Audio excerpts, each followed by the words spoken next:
Bumalik nga ako ng Ugbo-Tondo para balikan at kamustahin si Neneng Graham Balls. Ito nga yung batang masipag na nagtitinda ng Graham Balls, talentado at honor student pa nga. Nakakabilib nga yung kanyang pamamaraan ng pag-aalo ng kanyang paninda. Excuse me lang po, karami sa galing niya po panilabukan niya para mabandara-balabukan niya kamahalan-mahalin niya po sarili niya mo kaysa magmahal ka pa ng iba ibong karisoli Graham Balls po. May nahulog po! Ano yun?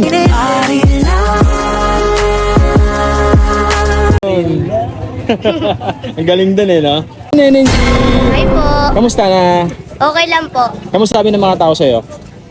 Ano, siya pala yun o, si Neneng. Ano, siya yun o.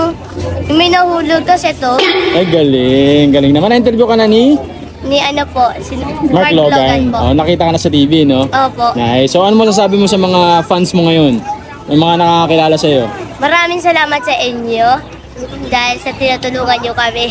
Yo. Nakakabilib nga talaga ang batang ito. Nagagawa niyang pagsabayin ang diskarte at ang kanyang pag-aaral. Kaya kung maggawi kayo ng Ugbo-Tondo, ay hanapin niyo lang si Neneng G. Grado ako na maaamis kayo. Ano mo sasabi mo sa mga kabataan ngayon? Sa mga kabataan po, ano po, tumulong po sila sa magulang nila. Huwag po nila makakalimutan magdasal po. At ano po, huwag nila po mapapabayaan yung pag-aaral po nila. Yan. Napakabait na bata, guys. May nahulog po!